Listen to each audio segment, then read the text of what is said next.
This episode is going to be centered around the college football playoff and the impending changes. Ross Dellinger came out with an article a couple days ago. Big news flash in this entire article that I took away was the fact that the Big Ten and the SEC hold sole discretion on the future CFP format beginning in 2026, which just coincides with the ESPN new TV agreement that runs through 2031. That agreement grants them decision-making powers, but it also, and if you're listening on podcasts, I'm going to use air quotes here, it directs them to have meaningful consultation and input from the other conferences. We all can probably get the picture of what those meaningful consultations with the other conferences are going to be with the Big Ten and the SEC. Let's start with the pros, okay?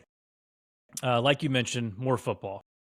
We get to consume more football. We get to watch more football games. Yeah, playoff football. That's always a good thing. I mean, it's always, fun to watch. Now, it's also going to pop up in the cons list later for a different reason, why that might not be a good thing. The CFP committee, their role in this would be greatly diminished. Yep, which I'm fine with. That's something that everybody's on board with. Yeah, that's a pro.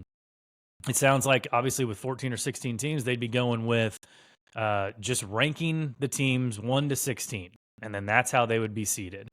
Obviously, getting a G5 automatic spot in there, maybe, they're ranked 23, 24, whatever. So you're just ranking the teams as they should be seeded. So I think the less that committee of 10 or 11 people, however many's on it, the less that they have to do and we have to criticize them, then that's good for the sport.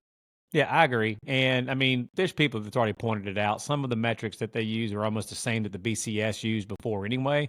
So I'm just like, well, why do we have them to begin with? Like, if you look at every single BCS, like the BCS know-how page on X that comes out that shows you what the BCS rankings would have been, every single year they've had a 14 playoff and a 12-team playoff. It's almost been the exact same. It's every now and then you have one or two, like small differences. And so, yeah, the less that we give them power, I think the better on that. And, I mean, should we dive into yet, or should we table it for later on in the conversation about what this means for, according to Ross Dellinger and other talking heads of the sport like Josh Pate and like Joel Klatt talking about the conference championship games going away? That was my next point was conference championship weekend. Now, 95% of the time, it's going to actually matter. Like, obviously, you got to bye and you got automatic qualifiers this last go round. This part might be my favorite of this whole thing, by the way. Yeah, both of those teams, Oregon, Penn State, Georgia, Texas, like they were all in. The Big 12 was the only game that had, a loser goes home. De facto playoff game. Yeah. So 95% of the time, conference championship weekend is actually going to matter. Yeah, and how they're going to be doing this, again, allegedly, is we're going to have de facto playoff games now on conference championship weekend, and they're not going to be conference championship games. It sounds like what they're going to be doing is, like, let's just take the SEC and the Big Ten, for example. They're talking about getting 4 automatic qualifying bids. The top 4 teams from each respective conference will get into the playoff.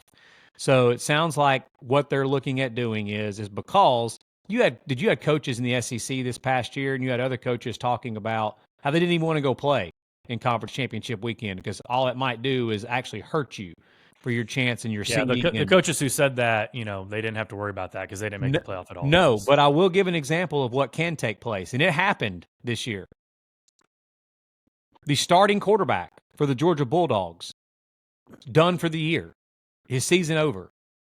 And some of you people can debate, well, I mean, Gunnar Stockton still was almost just as good, or Beck, or Carson Beck, or whatever like that. That's not the point of the conversation.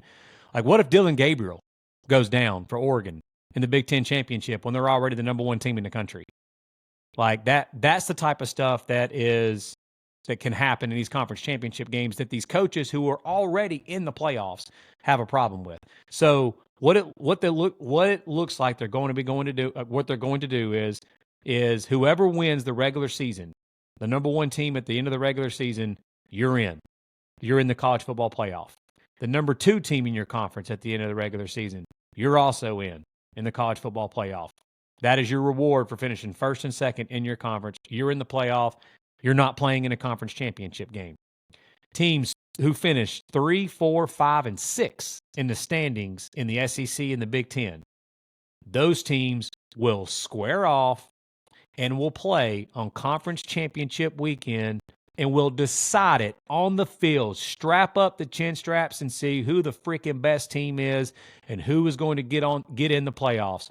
Number 3 seed will play the 6 seed in the SEC, and number 4 will play number 5.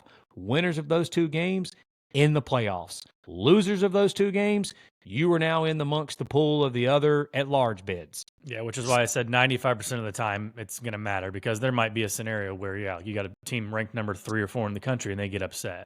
Yeah. And so, like, this past year, for example, like Tyler pointed this out, I think my version was better. But if you actually look at the standings, you would have had Alabama and LSU squaring off, and you would have had Tennessee and South Carolina, right? Yep. I think's what it would have been. Tennessee and South Carolina would have been squaring off. But like, if you look at like the actual rankings, which is not how they would have done it, think if you would have had a situation going into the last weekend, we had all these debates of South Carolina and Ole Miss and Alabama and all of that crap. What if we would have had Tennessee versus South Carolina in Knoxville and Alabama versus Ole Miss in Tuscaloosa, and the winners of those two games get in the playoff? Like, how sick is like something like that? Like it is a de facto playoff game. Everything matters in that situation. Same thing in the Big Ten, 3 versus 6, 4 versus 5. I have no idea how they would do it in the ACC and the Big 12. My guess is that the number 1 teams at the end of the regular season in the Big 12 and the ACC would be in the playoff, and the number 2 seed and the 3 seed at the end of the regular season would play de facto playoff games against each other, and whoever wins that game gets the second spot of those conferences. Like this past year, an example of that would have been SMU would have been in for the ACC because they were undefeated in conference play. Miami and Clemson would have squared off to see who gets in the ACC, that second bid for the ACC, and BYU and Iowa State would have squared off in the Big 12 to see who gets in for the Big 12. So again, sign me up for that. That's probably my favorite part of all of this, because conference championship game weekend, we're going to have more games. It's going to have significant meaning. Significant. You can't get any better than win and you're in. Lose, you might be done. Might be, depending on how many at-large bids that they're giving out. Yeah, and it probably wouldn't be called conference championship weekend anymore. It'd probably be called conference play-in weekend, which, still the same thing. Do or die. Do or die weekend. Another pro that they came out with is better non-conference matchups between the Big Ten and the SEC, almost akin to like a Big Ten SEC challenge that they would do in basketball or something. Yep. Give me your thoughts on that. All for it, man. Again, it's more meaningful football, but like I will say, like you and I were like, I'll admit it, Tyler and I were texting about it yesterday, kind of going back and forth. I mean, at this point, in this new model, non-conference games really won't matter as much, because like as far as like the meaning of them, truthfully, as far as getting in the playoff is concerned, because if you're taking the top 4 seeds from each conference at a conference play, then what does it matter? Like if you go lose a non-conference game, you're LSU and you go play USC in Vegas and LSU loses against USC, and then they go and finish in the top 4 in the SEC, they're going to have a chance to make the playoffs. That non-conference game is not going to matter at all. The only thing that it does as far as mattering at the end of the year would be seeding. Because if they're ranking the top 16 teams in the country, yeah, obviously if Alabama and Ohio State square this year, Texas and Ohio State squaring off this coming up year in Columbus. If Texas beats Ohio State in that game, they're obviously at the end of the year, if they have the same record as the Buckeyes, probably more than likely Texas will be ranked higher than Ohio State at the end of the year when the seedings are given out. So that matters then. But as far as the fan experience for us college football fans, seeing a game like Ohio State and Alabama, Texas, Ohio State, Michigan versus Ole Miss, or whatever, Tennessee versus Oregon, seeing the SEC and the Big Ten, those teams match up against each other, instead of No offense to the G5 squads, okay? But instead of watching Alabama match up against South Florida, I get to see Alabama match up against Oregon, or Alabama match up against Kurt Signetti in Indiana and Bloomington. Yeah. Or I get to see Ole Miss and, you get it, so on. Like, those are the type of matchups that we would get as a fan. I'm all for that. Like, that would be fantastic. And the other part is, Tyler, if you want, you can just, I wish you had some alcohol right now. You could take a big sip, clap your hands, because all of you fine folk that have just been begging for the SEC to go to a 9-game conference schedule, it looks like that you're going to get exactly that. Because that is also... It only took it being done on their terms for them to go to it. So congrats. Yeah, again, we could probably have an entire episode of me and you arguing about this part. But I mean, I'll just go ahead and say, I'll go ahead and talk about it. PTI, baby. Yeah, there was more SEC teams this past year that played Power 4 conference games, or played as many Power 4 conference games as teams in the Big Ten. Okay, like, everybody praising teams in the Big Ten because they played 9 conference games and going up against Northwestern and Purdue and playing 3 MAC schools in your non-conference, as opposed to an SEC team playing an 8-game conference SEC schedule and also playing USC in the non-conference, and some, for example, South Carolina playing Clemson in the non-conference, and then all everybody focuses on is the fact that they played Old Dominion or a team like that, or the Citadel or some FCS school. That's fine. But I just think that's ridiculous. But at this point, we don't have to worry about it anymore, because if this ends up happening, it sounds like the SEC is going to go to a 9-game conference schedule. And like Tyler said, because it's on their terms. And the reason being is the non-conference stuff, again, doesn't truly matter. When you were the SEC commissioner, Greg Sankey, and you know for a fact, I've got 4 teams that are going to be getting in this dance, no matter what. You can play a 9-game conference schedule, because then it's not going to be in the hands of this committee who's just looking, okay, so-and-so's got 11 wins and so-and-so's got 10 wins. That just tells me that the team that's got 11 wins in this other conference, who played the shittiest schedule on the planet, is just better than this team that's 10-2. That's because that's what they do. And that's not going to be the case anymore. There could be a 9-3 team from the SEC who played a really good conference schedule in the SEC and went outside the conference and played the Buckeyes or Penn State or somebody like that. And as long as they finish in the top 4 in the SEC, they're going to be in the playoff. Same thing for the Big Ten. If Penn State plays a tough Big Ten schedule and then they challenge themselves out of conference and go play in Death Valley at Clemson and lose that game, but if they finish in the top 4 in the Big Ten, they're going to be in the big dance. So they're more apt to want to schedule some of these non-conference games that will challenge themselves more, because they're not going to be punished as much for it. Yeah, it does sound like it's more even playing field, everybody playing non-conference games, and then obviously having one guaranteed crossover game with the other conference. Yeah. And then, probably 2 G5 schools in there. That's probably a reason to go to 16 teams versus 14, because then, the non-conference would matter a little more if you're getting 3 at-larges versus 1 at-large. I mean, you got 1 at-large team, like, okay, like who played the toughest non-conference schedule, who got the best non-conference win. That's really, you're really getting down to, like, I mean, that's very subjective. Let me ask you, man, do you think, what is the benefit of going to 14 instead of 16? Yeah, do you think I don't know. I'm not sure why that's even being talked about, honestly. I agree, man. I mean, the only reason that's being talked about, or should be being talked about, is because maybe some people are just scared of going from such a big jump. We went from 4 teams, and now all of a sudden we're going to be at 16, and just the sound of 16 just sounds so much more than 14. But the model itself and the format of 16 just seems like it works so much better than 14. Yeah. It just, to me, you're just delaying the inevitable again. What they just did, they went from 4 to 12.